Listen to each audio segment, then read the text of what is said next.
আসসালামু আলাইকুম ওয়ারাহমাতুল্লাহি ওয়াবারাকাতুহু। প্রিয় মুসলিম বোনেরা, আজকের এই কথাগুলো হয়তো আপনার ইফতারের রান্নাঘরেই শোনা দরকার। চুলার আগুন জ্বলছে, হাঁড়িতে খাবার ফুটছে, কিন্তু একটু ভেবে দেখেছেন কি, এই ব্যস্ততার মাঝেই যদি এমন কিছু ভুল হয়ে যায় যা আপনার সারাদিনের রোজাকে প্রশ্নবিদ্ধ করে দেয়? আল্লাহ না করুন এমন গুনাহ যদি হয়ে যায় যার কারণে রোজার সওয়াব কমে যায় বা কবুল হওয়া থেকে বঞ্চিত হই। কুরআনে আল্লাহ তাআলা বলেন, নিশ্চয়ই আল্লাহ মুত্তাকিদের আমল কবুল করেন। সূরা মাইদা ৫ আয়াত ২৭। তাহলে প্রশ্ন হচ্ছে, আমরা কি ইফতার প্রস্তুত করতে গিয়ে সেই তাকওয়া রক্ষা করতে পারছি?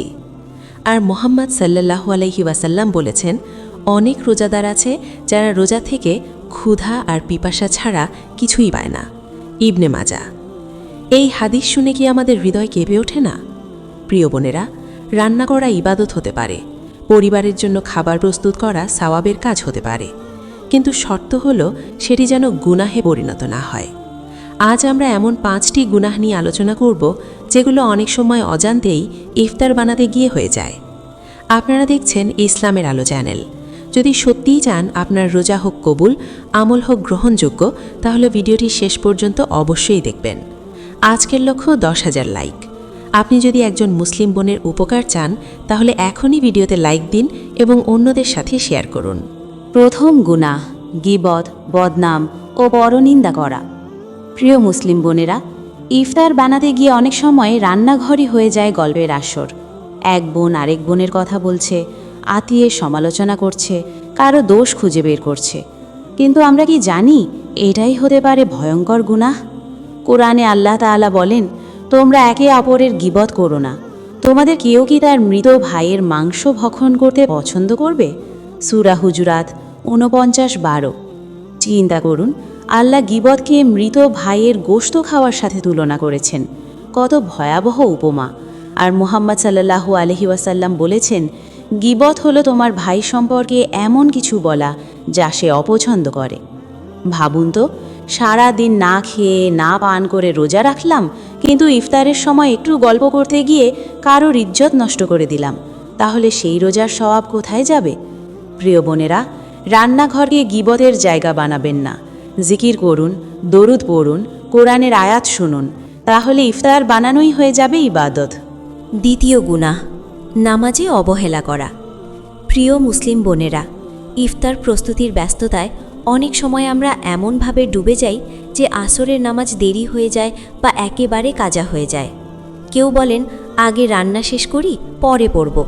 কিন্তু কে নিশ্চয়তা দিতে পারে পরে সময় আমরা পাব? কোরআনে আল্লাহ তাআলা বলেন, অতএব দুর্ভোগ তাদের জন্য যারা নামাজ আদায় করে, কিন্তু তারা তাদের নামাজ সম্পর্কে গাফেল। সূরা মামুন ১০৪-৫।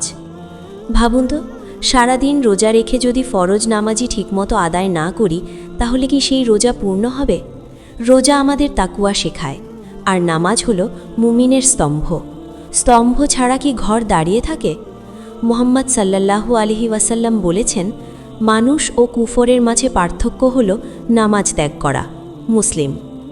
ইফতার বানানো অবশ্যই সওয়াবের কাজ, যদি তা আল্লাহর সন্তুষ্টির জন্য হয়, কিন্তু নামাজ বাদ দিয়ে কোনো কাজই ইবাদাত হতে পারে না।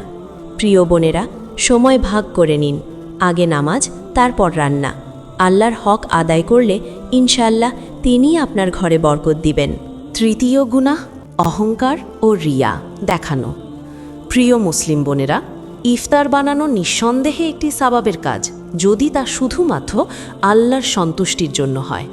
কিন্তু অনেক সময় আমরা সুন্দর করে ইফতার সাজিয়ে ছবি তুলে সোশ্যাল মিডিয়ায় দিই। মনে মনে চাই মানুষ বলুক, ওয়াও কি সুন্দর, কি ধার্মিক। এখানেই ঢুকে পড়ে রিয়া বা লোক দেখানো ইবাদত। কুরআনে আল্লাহ বলেন, তারা মানুষকে দেখানোর জন্য তাদের আমল করে। আর মুহাম্মদ সাল্লাল্লাহু আলাইহি ওয়াসাল্লাম বলেছেন, আমি তোমাদের জন্য যে জিনিসটি সবচেয়ে বেশি ভয় করি তা হলো ছোট শিরক। সাহাবারা জিজ্ঞেস করলেন, ছোট শিরক কি? তিনি বললেন, রিয়া বা লোক দেখানো।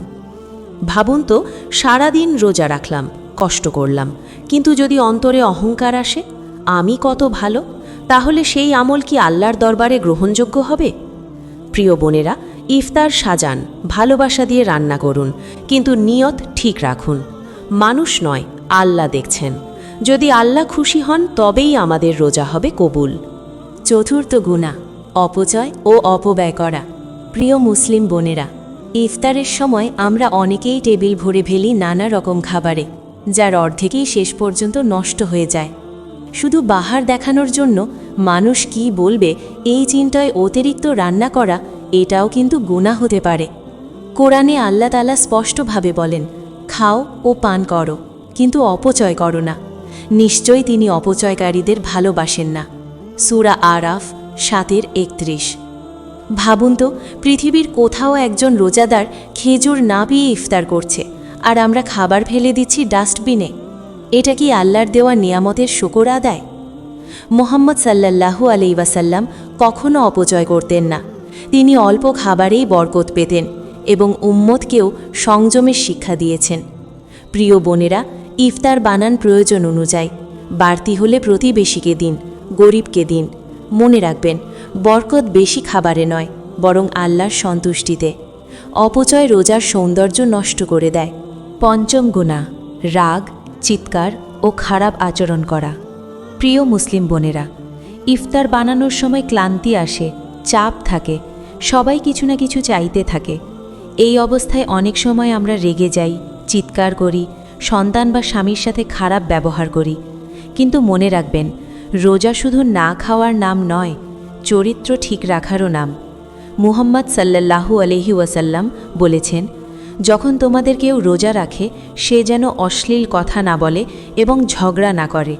কেউ যদি তাকে গালি দেয় বা ঝগড়া করে, তবে সে বলবে, আমি রোজাদার। বুখারী, মুসলিম। আর কুরআনে আল্লাহ বলেন, নিশ্চয়ই আল্লাহ ধৈর্যশীলদের সাথে আছেন। সূরা বাকারা 2:153। ভাবুন তো, সারাদিন রোজা রেখে যদি ইফতারের আগ মুহূর্তের রাগে সব নষ্ট করে ফেলি, তাহলে কি সেই রোজার আসল শিক্ষা রইল? রোজা আমাদের ধৈর্য শেখায়, নম্রতা শেখায়, ভালো আচরণ শেখায়। প্রিয় বোনেরা, ক্লান্ত লাগলে একটু বসুন, জিকির করুন, আল্লাহকে ডাকুন। আপনার ধৈর্যের বিনিময়ে আল্লাহ জান্নাতের পুরস্কার দিতে পারেন। মনে রাখবেন, রাগ নয়, রহমতি হোক আপনার ইফতারের আসল সৌন্দর্য। প্রিয় মুসলিম বোনেরা, আজ আমরা জানলাম ইফতার বানাতে গিয়ে 5টি গুনাহ কিভাবে অজান্তেই আমাদের রোজার সৌন্দর্য নষ্ট করে দিতে পারে।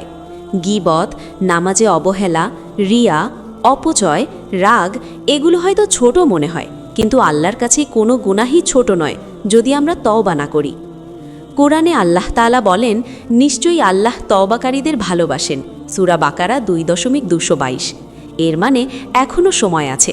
আমরা চাইলে বদলাতে পারি, নিয়ত ঠিক করতে পারি, রান্নাঘরকেই বানাতে পারি ইবাদতের জায়গা। মুহাম্মদ সাল্লাল্লাহু আলাইহি ওয়াসাল্লাম আমাদের শিখিয়েছেন, রোজা শুধু ক্ষুধা পিপাসা সহ্য করা নয়, বরং চোখ, জিহ্বা, হাত, আচরণ সব কিছুকে গুনাহ থেকে বাঁচানো। আজ ইফতার বানানোর আগে নিজেকে একটা প্রশ্ন করুন, আমি কি শুধু পরিবারের জন্য রান্না করছি, নাকি আল্লাহর সন্তুষ্টির জন্য? যদি নিয়ত বদলে যায়, তাহলে সাধারণ রান্নাও হয়ে যাবে ইবাদত। আসুন আমরা আজ থেকেই সিদ্ধান্ত নিই, আমাদের রোজা হবে তাকওয়ার রোজা, ধৈর্যের রোজা, ইখলাসের রোজা। আল্লাহ যেন আমাদের সবাইকে কবুল করার রোজা দান করেন। আমিন।